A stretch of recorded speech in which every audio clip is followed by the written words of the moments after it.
Bismillahirrahmanirrahim. Assalamualaikum warahmatullahi wabarakatuh. Apa kabar teman-teman, para mahasiswa sekalian, dimanapun kalian berada? Mudah-mudahan selalu dalam keadaan yang sehat walafiat. Amin ya robbal alamin. Oke, pada kesempatan kali ini, balik lagi di channel ini, kita akan berbicara tentang suatu topik yang sangat menarik bagi kehidupan sehari-hari, yakni terkait dengan logika matematika. Mungkin kalian sudah mendengar apa itu logika matematika, kemudian apa sih sebenarnya manfaat dalam kehidupan sehari-hari. Ketika kita mempelajari topik ini, memang beberapa di antaranya ada yang mempertanyakan, kok aneh ya untuk logika matematika agak sedikit berbeda pemahamannya dengan logika bahasa Indonesia. Hal itu wajar, dikarenakan bahasa sendiri itu mempunyai kaidah-kaidah tertentu yang penuh dengan arti, sedangkan di matematika prosesnya adalah proses berpikir secara sistematis dan praktis. Untuk memudahkan kalian dalam mempelajari logika matematika, saya sudah membuat 3 video yang berkaitan dengan materi tersebut. Ini adalah bagian pertama dari video tersebut. Pada bagian ini kita akan masuk pada 3 materi, yaitu yang pertama pernyataan, yang kedua operasi uner, yang ketiga operasi biner.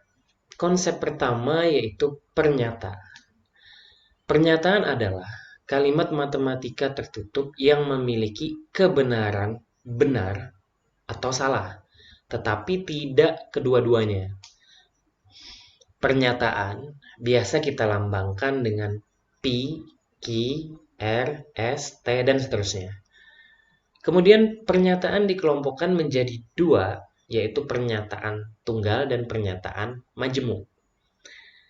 Pernyataan tunggal adalah pernyataan yang tidak memuat pernyataan lain sebagai bagiannya. Sedangkan pernyataan majemuk merupakan kalimat baru yang diperoleh dari berbagai penggabungan kalimat tunggal.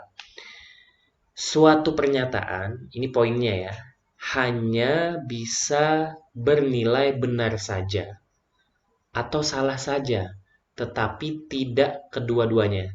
Kebenaran atau kesalahan dari suatu pernyataan disebut dengan nilai kebenaran dari pernyataan tersebut. Nilai kebenaran suatu pernyataan dilambangkan dengan simbol tersebut.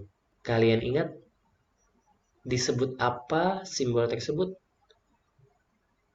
Oke, benar sekali ya.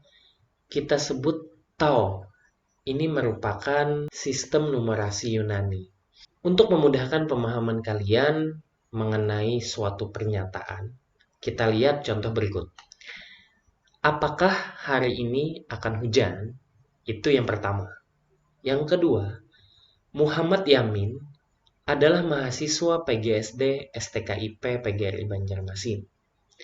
Kalimat yang ketiga, 9x dikurang 5 sama dengan 4x ditambah 2. Kalimat yang terakhir, 49 dikurang 13 sama dengan 31. Jadi di sini yang perlu kita cermati satu-satu dulu ya. Pada kalimat yang pertama, apakah ini termasuk sebuah pernyataan atau tidak? Ini bukan pernyataan. Mengapa?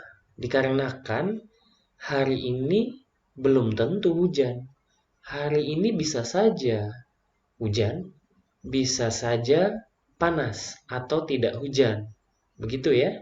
Oleh karena itu, sesuai dengan definisi pertama tadi bahwa suatu pernyataan akan bernilai benar saja atau salah saja, tetapi tidak kedua-duanya pada saat yang bersamaan. Itu poinnya ya.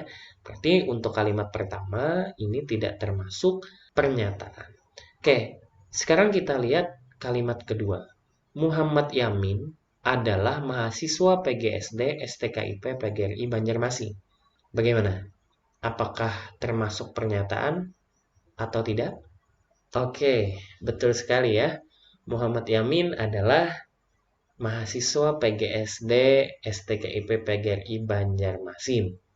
Oke, kalau tidak percaya, coba cek di si akad ya, atau di Forlab Dikti. Nanti keluar di sana nama Muhammad Yamin, apakah memang mahasiswa PGSD STKIP PGRI Banjarmasin atau tidak. Oke, berarti kalimat kedua termasuk pernyataan. Lanjut pada kalimat yang ketiga, 9x kurang 5 sama dengan 4x tambah 2. Bagaimana? Apakah termasuk suatu pernyataan atau bukan? Nampaknya bingung ya? Ya, betul sekali. Kalimat ini tidak termasuk pernyataan. Dikarenakan kita bisa mengisi variabel x dengan nilai apapun.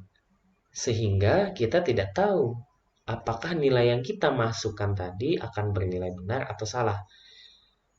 Jadi, tidak termasuk pernyataan. Lantas, apakah bisa kalimat ketiga ini kita sebut dengan pernyataan? Jawabannya adalah bisa. Jika kita berikan syarat bahwa X sama dengan 7/5. Oke, gimana? Bingung? Silahkan cari sendiri alasannya ya. Jadikan bahan untuk berdiskusi nanti. Kalimat yang selanjutnya yaitu 49 dikurang 13 sama dengan 31. Apakah ini termasuk pernyataan atau tidak? Oke, termasuk pernyataan. Ada juga yang menjawab bukan pernyataan. Ayo, yang mana yang betul? Kita analisis ya. Mungkin kalian akan berpikir bahwa ini tidak termasuk pernyataan dikarenakan nilainya salah, Pak. Harusnya 36. Sehingga termasuk dalam pernyataan. Oke, sabar dulu. Kita lihat pengertian tadi bahwa suatu kalimat disebut pernyataan jika hanya bernilai benar saja atau salah saja, tetapi tidak keduanya pada saat yang bersamaan. Nah, untuk kalimat keempat ini memang salah. Nilainya memang salah. Yang betul adalah 36. Tetapi di sini sama dengannya adalah 31. Akan tetapi, dia jelas bernilai salah. Dan itu sudah merupakan syarat disebut dengan suatu pernyataan. Ya, mudah-mudahan kalian bisa memahami definisi pernyataan. Lanjut kita pada konsep yang kedua, yaitu operasi uner. Operasi uner disebut juga dengan operasi negasi atau ingkaran. Mungkin kalian sudah sering mendengar di dalam logika matematika pada saat duduk di kelas 3 SMA ya. Mungkin kalian tidak asing dengan istilah negasi, dikarenakan banyak juga soal-soal UN tahun-tahun sebelumnya itu yang memuat soal tentang logika matematika ini. Operasi negasi merupakan operasi yang hanya berkenaan dengan satu unsur saja. Operasi negasi dilambangkan dengan strip bergelombang. Nilai kebenaran negasi sebuah pernyataan adalah kebalikan dari nilai kebenaran yang dimiliki oleh pernyataannya. Sebagai contoh di sini, misalkan tadi ya, hari ini akan hujan. Berarti negasinya adalah hari ini tidak akan hujan. Nah, itu salah satu contoh operasi uner. Bisa dimengerti ya? Oke, baik. Jika kita melihat pada tabel kebenaran, di sana tertuliskan bahwa suatu P bernilai benar, kemudian negasi dari P itu akan bernilai salah. Dan berlaku juga sebaliknya. Jika P bernilai salah, maka negasi dari P itu akan bernilai benar. Nah, inilah yang dimaksud dengan operasi uner. Bisa dimengerti ya? Lanjut kita pada operasi binar. Operasi binar adalah operasi yang berkenaan dengan dua unsur. Jadi jelas perbedaan dengan operasi uner tadi yang hanya satu unsur, sedangkan operasi binar berkenaan dengan dua unsur. Operasi biner secara otomatis berkenaan dengan dua pernyataan. Ada 4 macam operasi biner. Yang pertama adalah konjungsi. Yang kedua adalah disjungsi. Yang ketiga implikasi. Dan yang keempat adalah biimplikasi. Ini nanti akan kita pelajari pada slide selanjutnya. Konjungsi adalah suatu pernyataan majemuk yang terdiri dari dua pernyataan tunggal dan dihubungkan dengan kata dan. Simbolnya adalah V terbalik ya. Ingat, V terbalik.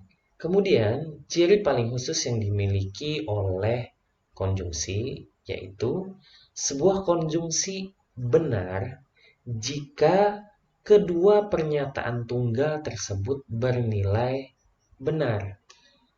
Jika salah satu saja ada yang salah, maka bernilai salah. Sekarang kita perhatikan tabel 1. Tabel 1 ini disebut dengan tabel kebenaran. Familiar kan dengan yang sudah kalian pelajari sebelumnya? Kita lihat di sini bahwa posisi dari nilai kebenaran P dan Q. P bernilai B, kemudian Q B, lalu P bernilai B dan Q bernilai S, dan seterusnya sampai pada P dan Q sama-sama bernilai salah. Kita lihat nilai kebenaran dari P konjungsi Q, atau biasa saya nyebutnya P dan Q untuk mempermudah saja. Kita lihat ketika kedua pernyataan tunggal tersebut bernilai benar, maka nilainya adalah benar.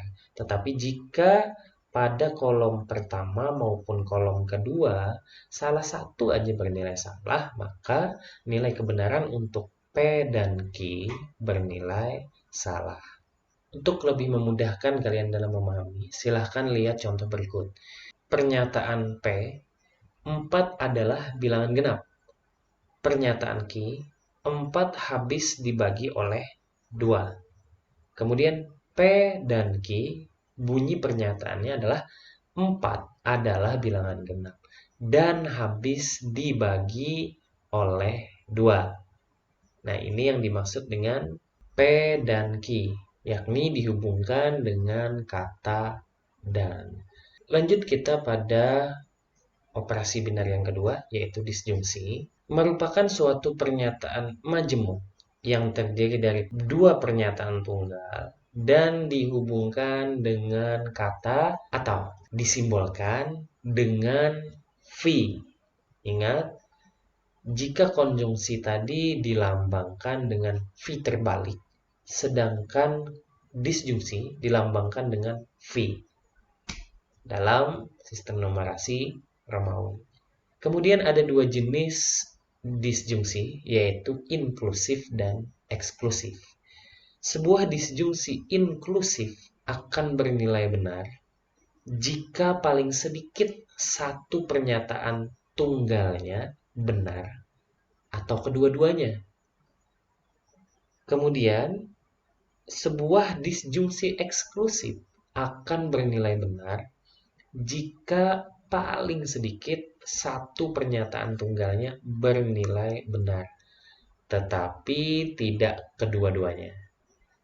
Jelas ya, kelihatan bedanya antara disjungsi inklusif dan eksklusif. Perhatikan tabel berikut.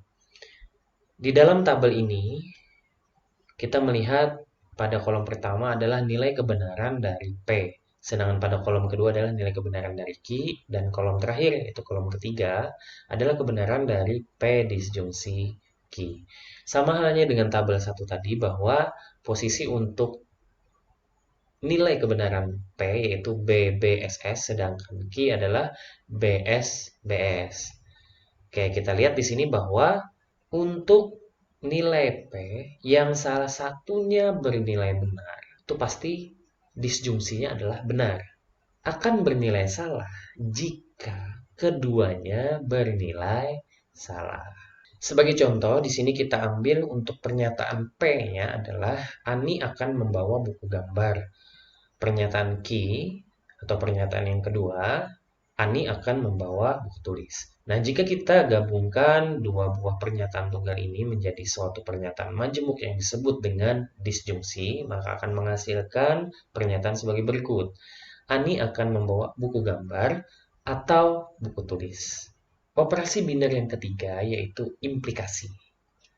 Implikasi atau conditional statement atau biasa juga disebut dengan pernyataan bersyarat merupakan pernyataan majemuk yang berbentuk jika P maka Q atau biasa kita simbolkan atau kita lambangkan dengan P menuju panah ke Q, baik itu garis 1 maupun garis 2. Jadi kalian tidak usah bingung ketika suatu soal nanti menggunakan panah garis 1 atau garis 2, itu sama saja ya. P disebut dengan antecedent, sedangkan Q disebut dengan konsekuen. Dengan kata lain, P dan Q adalah hubungan sebab akibat. Pernyataan implikasi akan bernilai salah jika antecedentnya bernilai benar dan konsekuensinya bernilai salah. Selain nilai itu, maka nilai dari implikasi P maka Q tadi adalah selalu bernilai benar. Demikian juga untuk nilai antecedent yang salah dan konsekuensi yang salah. Nanti kita lihat bagaimana penerapannya di dalam contoh. Perhatikan tabel 3, di mana P dan Q posisinya sama dengan tabel 1 dan 2. Kemudian kita perhatikan tabel di kolom ketiga, yaitu P implikasi Q, yang mana sesuai dengan yang kita sebutkan tadi bahwa P implikasi Q akan bernilai salah jika antecedentnya bernilai benar dan konsekuennya bernilai salah. Kita ambil contoh, pernyataan P, hari ini cuaca cerah. Pernyataan Q, Anton pergi ke sekolah. P implikasi Q, maka bunyi pernyataannya adalah sebagai berikut. Jika hari ini cuaca cerah, maka Anton pergi ke sekolah. Operasi binar yang terakhir yaitu biimplikasi. Pernyataan biimplikasi atau bikondisional atau pernyataan bersyarat merupakan pernyataan majemuk yang berbentuk P jika dan hanya jika. Biasanya kalau saya nyatet, karena memang jika dan hanya jika ini agak kepanjangan, jadi pasti akan saya singkat dengan JDHJ atau guyon sambil dengan teman-teman. Biasanya kita nyebutnya jadi haji agar mempermudah, begitu ya. Lambang dari P biimplikasi dari Q adalah garis panah yang menuju dua arah, yakni bisa ke P, bisa ke Q. Berbeda dengan implikasi tadi. Kalau implikasi satu arah aja, misalkan dari P ke Q atau dari Q ke P. Sedangkan biimplikasi itu berlaku dua arah, yakni P ke Q dan Q ke P. Kemudian suatu pernyataan biimplikasi akan bernilai benar jika nilai kebenaran P sama dengan nilai kebenaran Q. Terlihat dalam tabel, terutama pada kolom ketiga, bahwa P biimplikasi Q akan bernilai benar jika P bernilai benar dan Q bernilai benar. Dan P bernilai salah, Q bernilai salah. Atau dengan kata lain, P dan Q harus sama nilainya. Ketika itu sudah tidak sama, berarti nilai kebenaran dari P biimplikasi Q adalah salah. Kita ambil contoh. Pernyataan pertama, 3 adalah bilangan ganjil. Pernyataan kedua, 3 tidak habis dibagi 2. Jika kita bikin suatu pernyataan 3, yaitu P biimplikasi Q, maka 3 adalah bilangan ganjil jika dan hanya jika 3 tidak habis dibagi 2. Baiklah, segitu dulu video pembelajaran untuk materi logika matematika pada bagian yang pertama. Jangan lupa untuk menyimak video di bagian kedua dan bagian ketiga. Jangan lupa juga untuk mensubscribe dan mengunjungi Instagram saya. Sudah saya tuliskan di pojok kiri kalian. Kita ketemu lagi di video selanjutnya. Mudah-mudahan video ini bermanfaat. Seperti biasa, kalian akan berdiskusi untuk membahas materi dalam video ini. Untuk format diskusinya, sudah saya bagikan di aplikasi masing-masing pada lembar yaitu lembar aktivitas kelompok dan kuis-kuis untuk menguji pemahaman kalian secara individu. Tetap sehat, tetap semangat, dan jangan lupa bahagia. Saya Muhammad Saufi, pamit. Assalamualaikum warahmatullahi wabarakatuh.